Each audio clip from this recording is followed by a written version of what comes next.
Everyone, this is RJ. I just wanted to talk a little bit before you watch this episode of the Popsicle. I wanted to talk really quickly. I'm recording this in the morning after the very gruesome, hateful attack to 6 Asian women in massage parlors in Georgia. Being Asian and being Asian American, you'll see from this video, is a very important part of my identity. It's a very big part of my life. Assimilating to America when I was 13 was very hard and very difficult. And to this day, a lot of things that I carry with me, all the baggage that I carry with me, come from that experience. It's not easy. It's not something people necessarily want to do sometimes, but are forced to because of their situations. And I think the hate that has come from, the COVID-19 pandemic and the blatant racism that's come from different people to blame Asians and Asian Americans for a pandemic has been really brutal and hard to watch. I want to put forward the people that are doing work towards anti-Asian violence. So I will be posting some resources on this episode so that you can click and see how you can educate yourself. If you feel the need to donate or petition, please do so. I have so much love for my culture, and to see it basically attacked and dismantled in a country where we are supposed to be all free. I do want to shout out the National Asian Pacific American Women's Forum. That is a organization that's working to empower AAPI women and girls in the country so that they have full agency over their lives, their families, and their community. And if you feel so inclined to take action, be part of their organization, donate, or see what upcoming events or petitions or other forms of activism they have planned, definitely suggest visiting their site and looking through their social media and showing your support. All right, on to the show.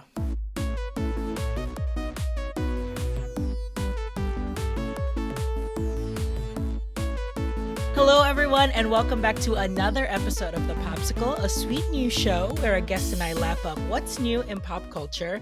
My name is RJ from RJ's Food Rocks, and today we have a very, very special guest for a very special episode.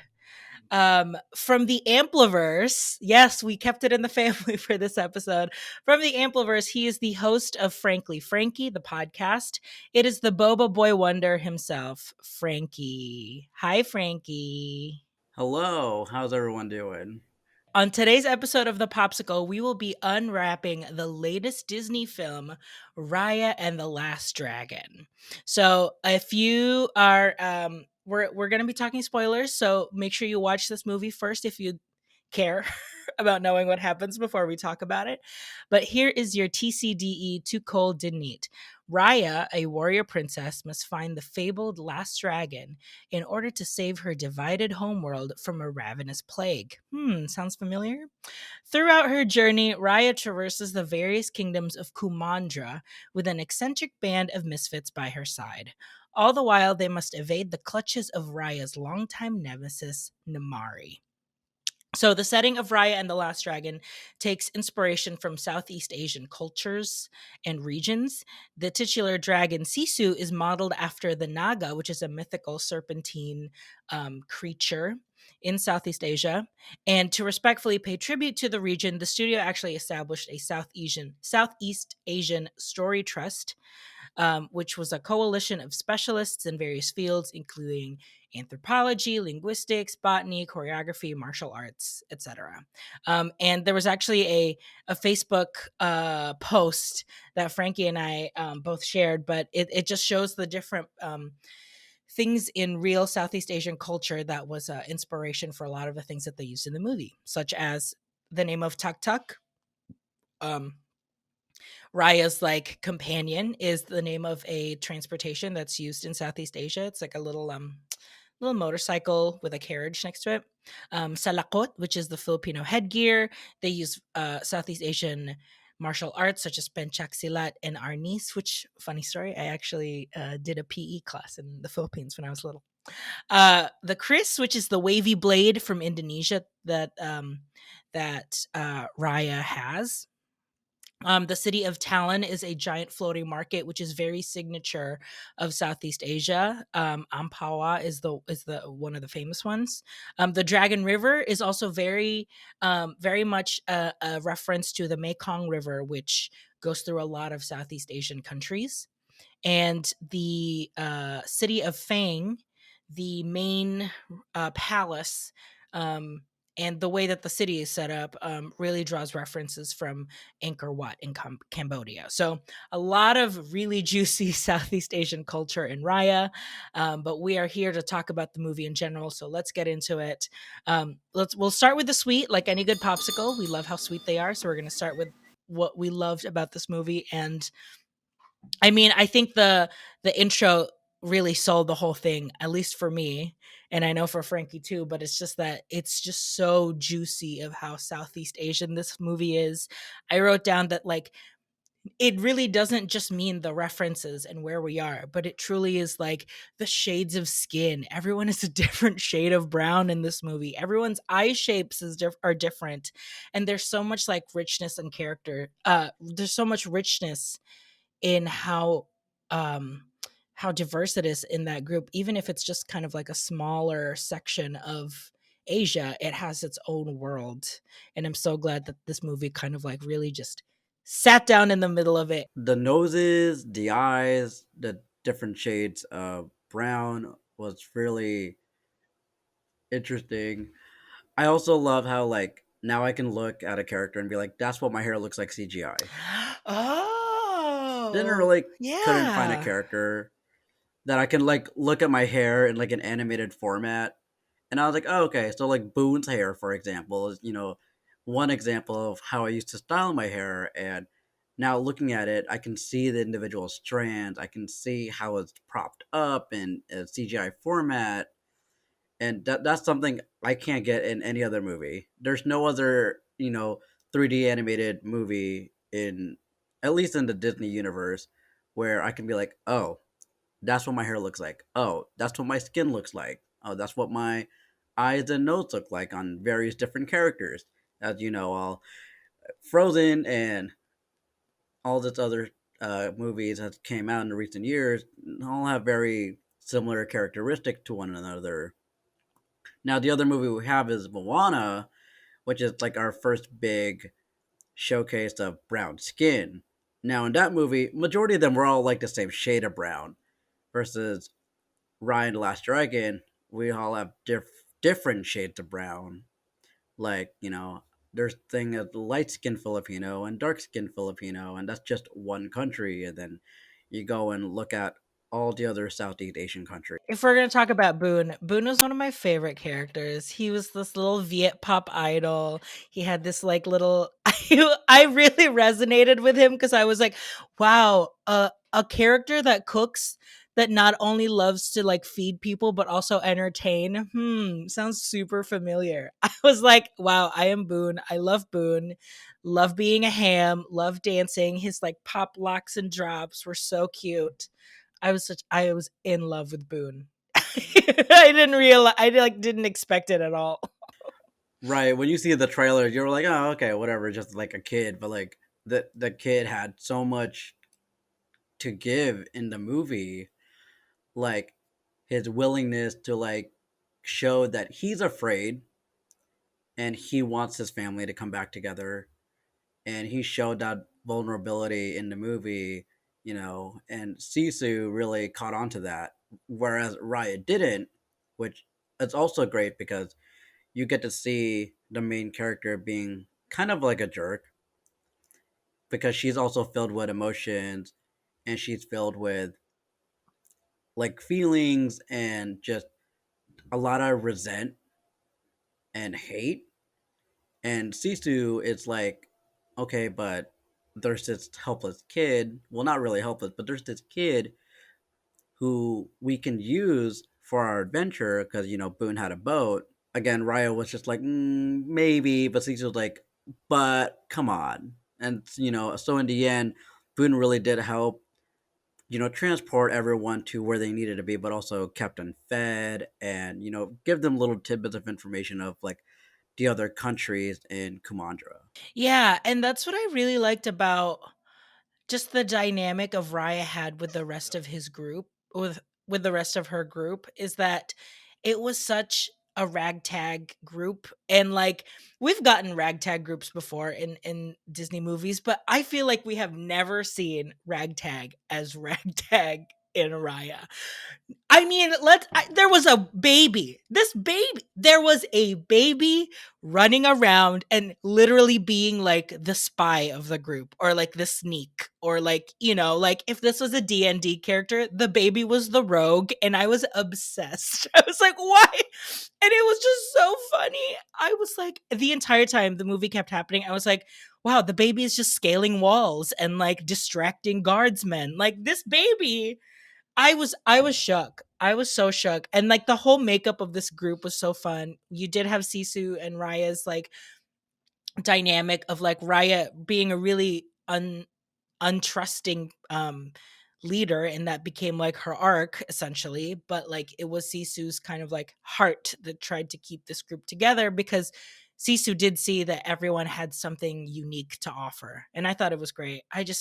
Oh my God. I felt so just like warm, and I loved being in that group dynamic so much. Yeah, speaking of the baby, I loved how the baby was basically like a little mini mafia boss, you know, Yeah. with the little ongis at her side and just like being like, do this, do that without no words. This baby had no words, and communicating with hand signals and grunting noises, and you're just over here like again scaling the palaces and stuff and distracting the guards and taking food along the way, which is it's such a baby thing to do, but it was just funny to see in action. And what the baby reminds me of, I don't know if you've ever saw this really bad dubbed movie called Kung Pao the Flying Fist or something like that. It's Oh this my really, God, really no. old Chinese martial arts movie, but it was ridiculous. It was like a white guy as the main character, but he was like a kung fu artist. And when he was a baby, it's kind of like how Hercules was like a super strong baby. Hmm. This baby just kicking butt because they were trying to kidnap him. And like that's what I saw in that baby in Raya the Last Dragon. It was just this baby kicking butt, got just some superficial martial arts power into it. I mean, let's talk about the martial arts. The martial arts was so good in this movie. I have never seen fighting this crisp and clear and like really like detailed, I feel like, in any Disney movie. Like, this really tops, I feel like, out of all of the like hero movies or like warrior movies, this really tops the chart, I feel like. The fighting sequences were so good. Recall any other Disney movies that really had any fighting sequence, Yeah. like real fighting, like more than 10 seconds of fighting. Right. Like this was like here's some Jackie Chan and Bruce Lee fighting up in here in a CGI film, It's so good. I and mean, it was like, beautiful. the whole like intricacies of like fighting with the Arnis also was very interesting, obviously, but also just like the hand to hand, like the Muay Thai, like the fighting that literally like without weapons, like Namari and Raya just like fighting. I was like, oh my God. It was just, you wanted to watch it, but also you felt bad for them. You're like, don't fight, work together. It was just so good. Now speaking of Raya and Amari, I know I might be a little off topic here, but you feel the queer energy in that movie. During the movie, I like looked at Adam when Namari would come up, and I was like, Namari is a stud, and I don't know what is going on. Like, this is real energy coming off of Namari's design right now. And like, I know that Kelly Marie Tran came out and was like, if there is something that you feel between them, if you feel some sort of representation, absolutely take it. That's why it's there. Like, you can create and pull what you find strength from these characters. But yeah, the Namari and Raya, not only like, the story is so complicated because they could have been friends, but because they were, Namari was kind of like driven more into like, yeah, they just have it's so complicated, but makes it so good to watch because you just want to like watch them develop their friendship. And who knows if it could get queer up in here. I'm into it. Okay, but can we talk about how the nickname Princess Undercut is canon? It's so good. It's so good. Yeah, it gives off very, very queer energy, but it's like it's just not like a it's not even not anything sexual. It was just very like they're not straight. Like that's just what it is. It's just like none of these characters are straight. Like they're not like your stereotypical, you know, animated Disney characters. They just have this energy and vibe to them that's not straight. I don't know. I don't know how else to explain it. But what else I like about it is how like it's normalizing it. Because like when people I guess feel like straight energy, queer energy, and things like that, and or they identify in some way because of some sort of mainstream media or film that they saw, just kind of like normalizes that kind of feeling for people to, well, yeah, questioning it, Hmm. but in a more healthier manner. But like now we have this kind of movie, and it again, none of this is harmful for anybody, but this gives those who have those kind of feelings as a younger person be able a chance to explore that in a more healthy manner. Yeah, no, I agree. It's like it doesn't have to be about the movie isn't about like them trying to like find romance. Like they can just pull like, "Oh, I like it because they're strong. I see myself in Namari because she's really driven." And, like it doesn't have to be like, "But what does that mean? What does that mean in like how I identify myself?" It's just like that's just they're just strong women and that's just what I want to be. Right, and again, being person of color, at least in the Southeast Asian community, you don't see a lot of representation. You don't see a lot of normalization when it comes to friendship, relationships, family issues, and what society sees around you. Because what happened with Raya and her dad being turned into stone, and she went 100% the other way in terms of trying to figure out how to get him back to normal, but she wasn't trusting anybody, which is the opposite of what he wanted. It's great to see that. And I was actually reading an article earlier about how a lot of the scenes they didn't like have finished animated yet, they redid because Kelly Marie Tran just had them let her like go off script, Oh, that's awesome. like how Josh Gad does Olaf. Like he kind of went off Yeah, script a few times, yeah. and then they kind of like animate that afterwards.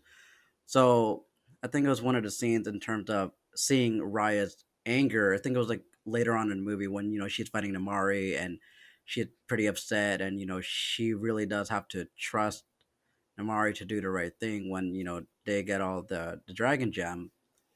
A lot of that part in the movie based off what Kelly Marie Tran wanted to portray in Raya's emotions, because she Mhm. wanted Raya to have that justifiable anger, but that Yeah. anger could also go one or two ways.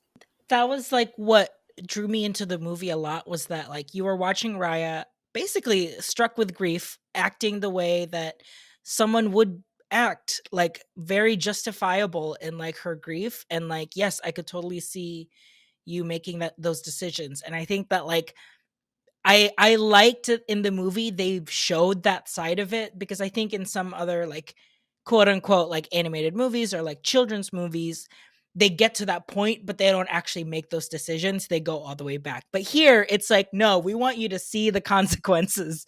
We want you to see that when Raya fully just, like, goes crazy and, like, doesn't trust anyone, this is what could happen, like, she's missing the bigger picture." Like, We saw a little bit of that back in Big Hero 6 with Hero when he decided to have Baymax in overdrive and wanted to murder Professor Callahan, and everyone was like, "No, that's not what you do. I know your brother yeah. died, but that's not what you do." In Raya and the Last Dragon, it's Raya herself solidifying because she saw the consequence of her own action right in front of her from an enemy that she made due to, again, a lot of misunderstandings. but Yeah. obviously no one knows that until like the very end. With how my show goes, usually, like, we talk about what's sweet, but we also talk about what's sticky, like in a popsicle. When the ice cream starts to melt, the popsicle gets a little sticky. So let's talk about the sticky. I actually had a really hard time thinking about what I didn't like about the movie. I'm gonna be really honest. But there were a couple of stuff that I was like, I'm curious what other people thought, like if other people liked it, or if they thought that it like threw them off. So like in the beginning, there's a lot of like structure that they play around with. The format in the beginning and throughout the movie was very presentational. Like there would show like the title cards of like where we are now, and like Raya would be doing a lot of direct address and talking directly to the people that are watching. So there was a lot of that like mixed in. I'm not sure like what you thought of that, but I actually really I actually really liked it because it felt very like very Avatar Last Airbender, very like I'm just watching an epic adventure happen. That's exactly what I was gonna say about the way like the like how they did the intro and stuff. I was like, oh, it reminds me of like Avatar. Breaks it down really easily, but it gives you enough information, and that way you can learn more throughout the movie as it progresses. But then you remember like, oh yeah, that's the city that's like the floating market. Oh, that's the city Namari is from, or that country. And I like the way they presented the each country, each region with the words and where it is, what's it going on with. In terms of like things I didn't like about the movie, Sisu reminds me of Elsa way too much. Yes, didn't Sisu's face look like it was like one of those what do I look to if I you put together like two faces like A morph, yeah. I'm more truly it was as if Sisu the dragon was trying to animorph into the animation of Elsa and she got stuck in the middle. Yeah, it truly felt like they couldn't do it felt like they couldn't do their typical Disney face that we saw on like Rapunzel and Anna and Elsa, but they were like, put it on the dragon. Right, and it makes it for awkward like products because I'm just like, like I've seen the dragon plush in stores, but I'm like the eyes and the head is just already so enormous compared to like the very slender body that it is. I know. I think the dragon's heads are too big. I'm gonna say it. It looks a little spermy. It looks a little tadpole. I'm like, what? This is so weird. The head is so big. Like I get it, she's also a main character, but like tone down the head just a little bit, like just squinching the eyes just a little bit more, Squid, just just like drag the corner and just like, boop. and just like Just like just a little bit. Yeah. That was my biggest thing. The dragons, how the dragons were designed. I was like literally big head, like slivered body. I was like, "Oh my god, this is so weird to look at." This movie I would say is pretty timely because I did not expect a plague was happening in this movie that was slowly turning people into stone. Essentially, quote unquote, not really killing them because they're just turning into stone statues, but they are not living. And I was like, wow, I don't know if they planned this out. I don't know if this was just like a happy coincidence that this was the big evil of the movie, but like it was like, wow, it's so timely and like it's really just like removing people like left and right that you don't know. So that's kind of why you get that ragtag group. Like an entire like nation was gone except for one man. I was like, "Oh my god, this is so timely." I don't know if this is reading as like people like want to see this so that way they can like deal with what's going on with COVID right now too, but the entire time I was like, "Wow, this is so real." can we talk about how almost the entirety of this movie was made at home? Oh. That's a good point. Like a lot of the work of the animation, the special effects, and all that stuff was made in house, like at people's homes. There's something in the animation that just makes it feel like, wow, these people are going through what we're going through literally right now. That's crazy. The Black Plague. It also reminds me of the evil spirit that happens in Legend of Korra. So, which is why I was getting such very Avatar vibes. It's not Mhm. because it's Avatar: The Last Airbender or Legend of Korra because brown hair, brown Right. skin. It's more like That's how much research Avatar has put into their work because, again, it's a very common thing in Southeast Asian culture stories, and no matter what country you're in, you're gonna feel some sort of story that has to do with the Black Plague or some variants Hmm. of. Namari and Raya has very Kim and Shigo vibes. I know they really were trying to give us what they want. I fully believe Kelly Marie Tran was like, just give it to them. Just tell people. And you could tell someone in the board meeting was like, no, we can't do this yet. This isn't the time or place. But I did feel like this could have been it. This could have been the movie. It's like how when the parks decide to release rainbow merchandise in the middle of summer. What could it mean? Hmm. So it's just one of those things where like here's some wiggle room. Just legally can't say anything about it.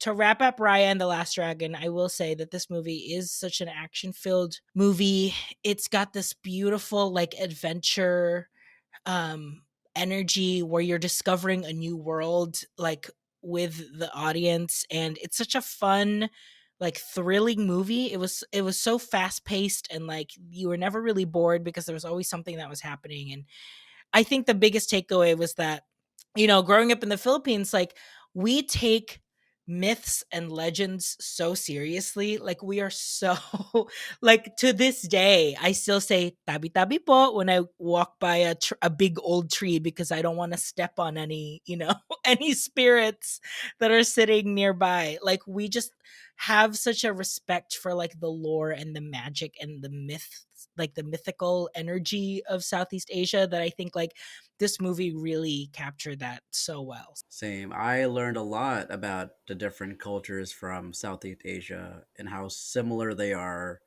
to the culture, that my parents grew up in. So when this episode drops of the Popsicle, tomorrow's episode of RJ's Food Rocks will be shrimp congee. I make Boone's shrimp congee. So make sure everyone tune into that. I don't think I've ever had proper kanji.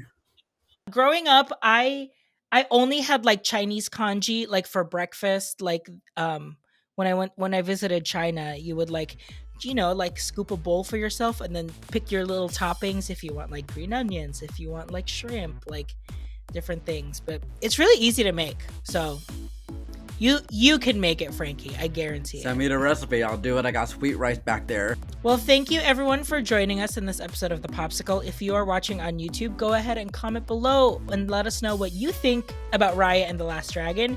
If you're listening to us on the podcast, make sure you leave us a rating or review. Tell me what you think of the show and what you'd like to hear more in the future. Every 5th episode, we do a book review. So our next book episode will be a Fa love story. The episode details will have a link where you can buy your own copy. Frankie, thank you so much for joining me today. Do you have any plugs that you want to share on the episode? Where can people find you? Yeah, so Frankly Frankie, the podcast is on anywhere you can find a podcast, and my Instagram is Frankie the Shorty. Frankie with a Y, not with an IE. You can find me at RJ Food Rocks on all of your social media. And my YouTube channel, RJ Food Rocks, produces a new video every week. And The Popsicle is the part of the Ampliverse. So you can find all of our shows on the Ampliverse YouTube channel right here or at theampliverse.com. Thank you everyone for listening. This has been The Popsicle. We'll see you next week with another episode. Bye. Discovering voices, building worlds. The Ampliverse.